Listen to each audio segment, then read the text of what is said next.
Yo, what's up? I'm Danny Suede. Today, here's the question. Is it okay to ride an elephant?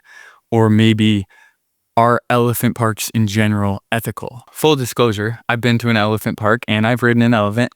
And my decision to do so was a back and forth. And I kind of just want to guide you through my experience of working through that and thinking through that in case you're planning on visiting or just if you have an opinion about it. So visiting an elephant park or riding an elephant maybe seems like not really a big deal, or why am I making a video about it? But I think it's actually pretty interesting. And my experience was very informative just in general as far as forming opinions about similar situations or how I kind of decide what I'm going to do.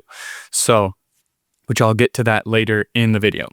Basically, to start off, so way before I ever visited an elephant park, I'd seen on Instagram randomly a video about why riding elephants is bad and wrong and you can't do it.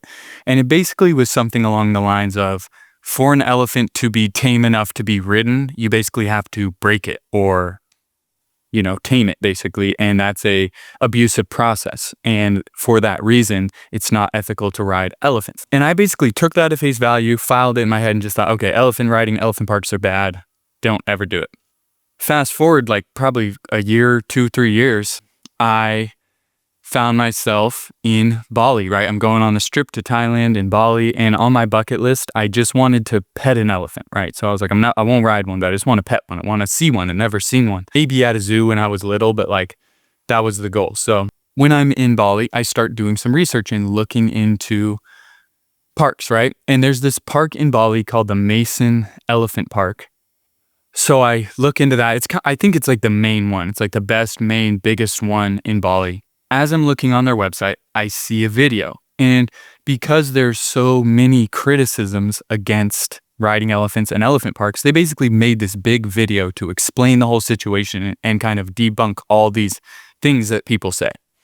So it's a long video, and I will link it in the description if you want to look. I think it's about 20 minutes. But in short, they basically lay out this situation where in Indonesia, specifically Sumatra, where these elephants are from, it's the only place in the world Sumatran elephants are found, and they're apparently the smartest and like most playful elephants.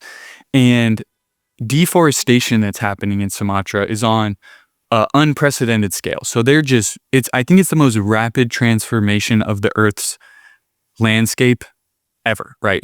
They're just whacking the trees, baby.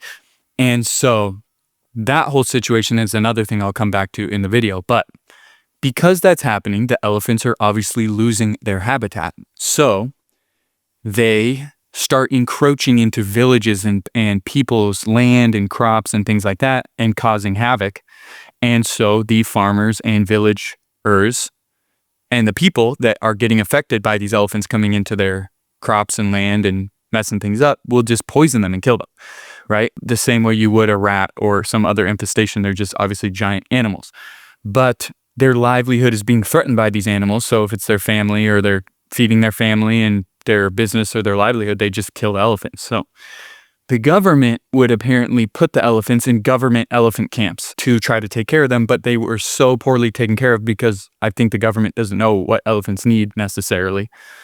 Anyway, so the elephants would go crazy and they would die after a couple years, and they just did horribly in these camps, right? So this dude, Mason, I forget his first name, but he's this dude from Australia, sees what's going on, goes to this government elephant camp, gets a bunch of elephants, figures out how to get them to Bali, and basically starts this elephant sanctuary, basically, or this elephant park, right?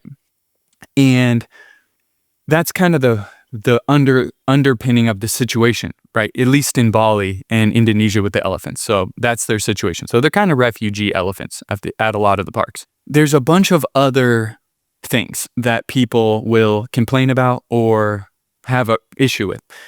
One of them being these sticks. I'll put it on the screen. It's this little pokey metal spikes, right, that the elephant handlers have at the park. And they basically say, hey, the elephants sometimes can get spooked or whatever and cause an issue, and this is just an emergency way to steer them or keep them from running into traffic or topping over or trampling someone or doing something crazy, right? It's just a precaution because they're obviously huge and sometimes they can freak out, same as any animal. So that's why they have those. It's not for punishment. It's whatever. And they also explain how at the park, their training policy is a no punishment policy. So they only train with reward, which brings me to their next claim, which is that they only train the elephants to be ridden with positive reinforcement training. There's absolutely no punishment or abuse or anything involved with that because these elephants are really smart. So they basically figured out a way, what they say, to train them to be ridden and interact with people just based on positive reinforcement, feeding them, etc. So that's another claim. And then they basically go on to explain how each elephant has a personal handler that's responsible for that specific elephant. 2, they have like 24-hour concierge medicine, right? Anything that goes wrong with these elephants, they got doctors and they're giving them, their treatments and helping them and blah, blah, blah. So, and then the last thing I'll touch there is the riding, right? They say it's bad for elephants to be ridden. It's bad for their back, etc., whatever. And they explain how, if you think of a horse, right? Apparently a person riding a horse is like 20% of the horse's weight or somewhere around there. And people ride horses all the time. No one cares. Well, with an elephant, it's like 7%, right? A person and the chair on the elephant. So comparatively, for an elephant, it's really not a big deal. And the other thing is that when these elephants are in these sanctuaries, turns out when they studied their stress levels, the elephant sanctuaries where people ride the elephants versus not, right? The elephants are less stressed when they're being ridden because it gives them something to do and they kind of know what the drill is, right? So it gives them a little job and they keeps them busy and active and stuff like that because in the wild, they walk far, far distances. So it keeps them active and it's apparently not that bad for them or not bad for them, at least neutral, right? So these are some of the main criticisms and claims that they're making. Anyway, so I see this video and I go, oh, this is amazing. Let me go. So I go and I'll tell you, it was really one of the most amazing experiences of my life. It was so freaking cool. And they have a hotel there. And so we stayed at the hotel and like literally on your deck, there's a gate and the elephant pulls up, you hop on and they take you to dinner. And I gotta wash the elephants, give them a bath. I gotta feed them. I gotta swim with them in the water and ride on their back and they're splashing water and everything. And it was really mind blowing. Like these are freaking amazing animals. And it's literally such a cool experience. But I will say, as I'm there, I'm paying attention and I'm seeing, are these elephants, how's this looking? Are these elephants happy? What's going on here? Like, because I'm not naive to the fact that this video that I've watched is maybe to a certain degree propagandized or maybe the truth is stretched because I don't know about the studies of the stress. I don't know really what's going on, etc. I will say the first thing that kind of made me suspicious, right, is that because when I get there, it's beautiful. It's huge. There's tons of room. It just looks really nice. So I'm like, oh, this is good. I'm in the gym and I'm looking out because you could see the elephants in the gym. And I see one doing this, tethered to his little paddy and doing a little boom. And at first I'm like, oh, this is funny. I think that's just what they do. And I'm like videoing him and making a little song like do, do, do. Well, then I start looking into it and apparently elephant swaying is a thing, but they don't do it in the wild. They only do it in captivity. So it's kind of a sign of psychosis to a certain degree. So I'm like, okay, these elephants aren't fully psychologically healthy, right? At least some of them, right? So I think there's about 20 elephants there. So I go on with the rest of the trip and I feed them and I ride them and I give them a bath and they seem happy, right? And really a lot of the time they're getting ridden and they're getting washed and everything. They're just getting freaking love, baby. They're just everyone, hello, baby, petting them, hello. And they're just getting tons of love. And I think they know, right? They're smart, like emotionally intuitive animals.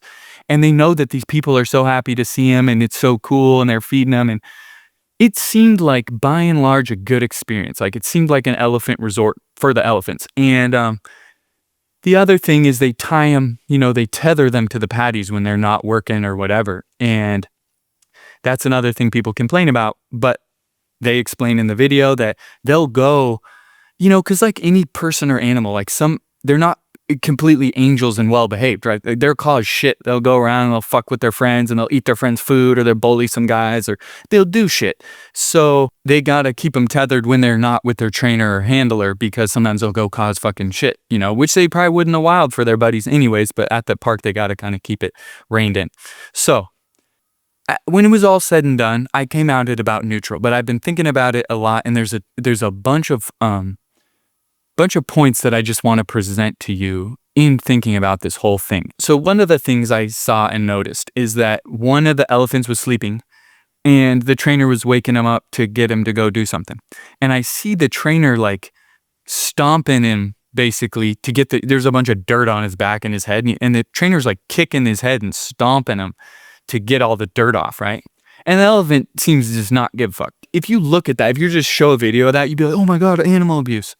But the thing is, when you're up close with these animals and you kind of get to be around them, you notice that like their size and weight it's like unfathomable, right? Their skin is like insanely thick. And I genuinely feel after interacting with them, like you couldn't hurt one with your bare hands aside from maybe poking him in the eyes. Like you could go all out hitting him as hard as you can. I think it's going to be like this. You know, it's like to the elephant. I think the elephant would maybe know if you were trying to hurt it and be scared because of the body language, and it can sense that you're trying to hurt it and they might get scared. But I think as far as like how tough these things are and how big they are, you know, it's like if you saw a mom at the park, right, and her kid falls down, he's all dusty and she's dusting his hair, patting his thing to get the dust off, right? You wouldn't go, oh, she's abusing him, right?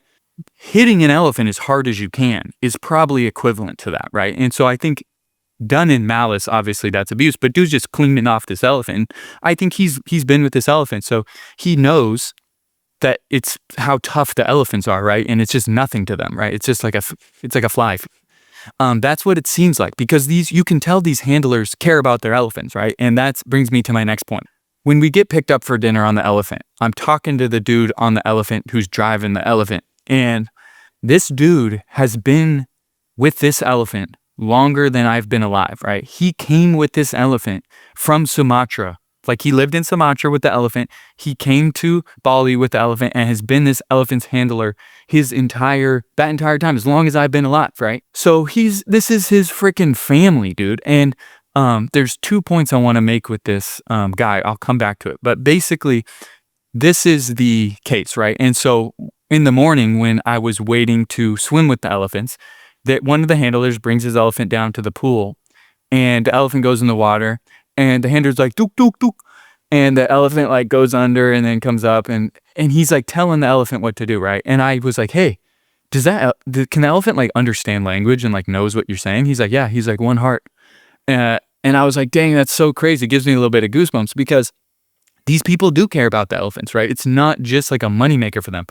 And, you know, that was just, to me, eye-opening, right? I was like, okay, they care about these elephants. This brings me to the next thing, which is this idea like these elephants are basically slaves, right? People are like, well, they just trap them in here and make them work, right? They make them give rides and make them get fed all day and make them do these things. You could say, okay, that's not fair, right? It's unethical. They're taking them out of their natural habitat. They're putting them here and making them work for money. But guess who else has to do that? Literally every person, right? Every frickin' person basically has a job that they don't really want to do, that they have to do to survive because that they need it for their life, right? So the idea that these elephants have to do some shit they don't want to do to be able to have all the food they need, free healthcare, which most people don't have, right? These elephants all have free healthcare, and get loved on all day and have a nice place and be safe and be protected, etc., and not have to be in the government camps and not be killed by locals where their habitat's being destroyed, and they have to give some rides, right? Is that the end of the world? Is that the most unethical thing? Bringing it back to this dude who's been with his elephant a long time, this driver, the elephant driver, he was telling me his family's back in Sumatra and he hasn't seen his kids in 3 years because he can't afford to go back to see his family, right? This is a person, right? And he has to work all day, same as the elephants, right? He's working just the same as the freaking elephants, and he's freaking poor. And so it's this idea like being like, oh, the elephants have to work. It's like, yeah, dude, everyone has to work. Like that's what life is, right? It's not perfect. And so I'll come back to this point, but I think that a main thing I would say is that a lot of people get in their feels, and it's all these women on like the reviews, like, this is the worst thing, I can't believe it, blah, blah, blah. And they're tripping, but it's like, you're expecting a utopia for elephants and like a perfect world where this animal is treated 100% perfectly all the time, and it's only happy and nothing ever goes bad, and it's only has a perfect life, and anything other than that is a crime, right? That's how people kind of view it, this, like they want it to just be 100%, but that just isn't reality for anyone or any animal. Just life is suffering, and working and doing shit you don't want to do is part of life. So The fact that these elephants have to do a little bit of shit they don't want to do and maybe get bullied by another elephant or aren't happy all the time, that's what it is, right? These elephants in the wild will get sick and die and have issues, right? Get ousted from the group or whatever happens. There's bullshit no matter what. So that's a big point, I think. And then the other thing is sometimes you will see a handler interacting with their elephant in a way that's like a mother would with their kid, like, hey, Tommy, what are you doing? Or like, you know, like, it's like a little impatient, right? And they're kind of like, because here's the thing is the elephants are smart and sometimes they're fuckers. And they're like, well, I'm gonna go over here. He's like, no, dude, come on. He's like, I don't want to. He's like, come on, dude. So there is some degree of that takes place, right? Where the handler's like, come on, motherfucker. And a lot of times for the elephant to even register, you gotta whack him pretty hard or you gotta get, freaking get his attention. So I think they whistle, but people view that as abuse, but it's like any adult, if you watch them with their kids, is going to have that reaction and that type of behavior with their child too. It's just normal. Another thing, and this is probably the biggest point that I want to make. It blows my mind, the narrow-mindedness of some of these people that criticize this and on the reviews and that are talking about this and have a massive problem with it, is that when you drive to the elephant park, you are driving through people in abject poverty, bro. People in little shacks and huts that have nothing, bro, that are living on nothing and just pure poverty, just living in the dirt, basically. And Indonesia is extremely poor. And it's just like you go through all these people, thousands and thousands of people living in poverty and barely making it by, and they don't have free healthcare and they don't have any shit they need, right? And then you get to this elephant sanctuary where these elephants get all the free food they want, they get all the shit they want, and they get loved on all day, they get healthcare, and they get everyone as a personal trainer that takes care of them and pays attention to them, etc. And it's just this like lack of compassion. It's like misplaced compassion where it's like, bud, people, dude, do you not see the people around here that are completely fucked? Which it goes back, like I was saying, to the thing where the villagers will kill the elephants who encroach on their crops or destroy their land or their crops or their home or whatever, because they're fucked, right? These people, like, they need money and jobs and they need to live, right? The same as these elephants. So if it's them or the elephants, it's going to be them. And the other thing this park does is it provides jobs. They only hire freaking locals, right? It's like the family runs it, but it's like everyone in there, from the cafes to the food to the people running it at the gate, everything is all Indonesian local people that they're hiring and giving work, right? That need it, right? So to me, it's when you look at it, and this is the big point that I want to make when I'm talking about why I'm even making this video in the first place, like how important is it an elephant park, right? The overarching point I want to make is so many issues and ethical issues and just different situations you might have a strong opinion about. When placed in context, everything's different, right? If you look at the one video of a dude smacking his elephant that's going the wrong way, you go, oh! But when you look at the broader context of the community and the country and the economy and all the things considered, the elephant situation, etc., like, it would be great to not have them deforesting and the elephants can just live in their natural habitat, but the people need to live, right? That's why they're deforesting, because they need money, because they're so freaking poor and they just need money. And to a certain degree, it's greed at the top level, but at the bottom level, these dudes out there cutting down the forest are just trying to feed their kids. That's all they're doing. And you can't blame them. It's like you sit in America or in the West, like with your freaking whatever, with your latte and your freaking iPad, and you're just like, these people cutting down the trees.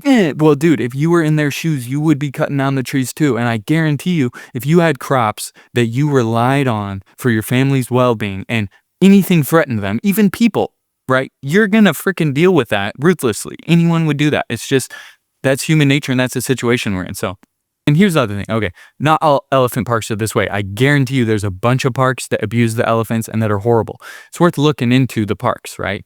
But apparently this park I went to is like the gold standard for treating the elephants ethically. So I'm not saying there aren't some other parks that are bad and that treat the elephants like shit and whatever and abuse them. I'm not saying that, and there probably are. So you want to look into it and you want to decide for yourself. But is it just bad in general to ride an elephant? No. Are elephant parks bad in general? No, I don't think so. I genuinely think if you had a bunch of elephants in the wild and you had this Mason Park, right? You could, and you just like, if hypothetically, you could survey the elephants and be like, hey, do you want to come live in this park and be taken care of, or do you want to just keep trying your luck in the wild, you would have a certain percentage then they're like, I want to go live in the park because you're taken care of and you get loved on all day by people. That's what I would say at the end of the day. But really, it's just not so simple. And it's just, to me, I don't know why. I get irked when I read these reviews and I look at these opinions where people are so concerned about it and think it's just unbelievably, how could you even do something like this? And it's just like so out of touch. And they're just ignoring these kids in the dirt that are outside the park, right? It's like, so that's kind of why I wanted to make the video and why I felt passionately enough, at least, to make the video. But it's really a good, I don't know if you could say, maybe it's like a good heuristic for just thinking through issues. Like, look at the broader context and like comparatively what's around it and like what is the actual reality of the world we live in and the situation. And when you look all those things considered, I think it's okay and it's not as bad as people would say. Like I said, I flipped my mind multiple times. I went from never ride an elephant to I'm going to ride an elephant to, ooh, maybe this is actually bad, and I got tricked to, this is actually probably okay. So like most things, I'm open to changing my mind. I'm open to maybe that park's video and actual practices being more cruel than I understand, and I don't understand elephant psychology fully. Another thing I'll just say, going back to the swaying elephant, right, who's like psychologically unhealthy, that is 50% of the human population, buddy. Like, if you look at our societies, the food we're feeding ourselves, the social media, all these different things in our society, especially in the West, in America and stuff, it's like everyone's fucking has bad mental health. Everyone's in psychosis. People are unaliving themselves left and right, and the psych wards are full. Everyone's got fucking issues, right? So this idea that this animal is having some issues too, it's like, yeah, buddy, join the crew, like the same way we have to work. So you can't expect it to be perfect. And I think if you do, obviously it's going to fall short and you're going to be upset and you're going to bitch about it. So that's a lot there. Anyways, thanks for watching. My name is Danny Suede. If you look in the bio, I have a Bali vlog, which shows my whole experience at the elephant park. And I'll link to the video I was talking about that Mason has about the elephants. Then if you want to know more about me, you can go to dannysuede.com. I basically have 4 things I do, which is music, this YouTube, Substack, my blog, and my weekly updates, and my shop. So I'm retired from social media, so if you want to keep up to date with me, the best thing to do is sign up for my blog. It's free. There's a link in the description for my Substack. You just put in your email and you'll get it. I do weekly updates. You get it just in your inbox each week. It's free. And then I send out my updates and share where I'm going and what I'm doing, etc. So that's what it is. See you on the next video.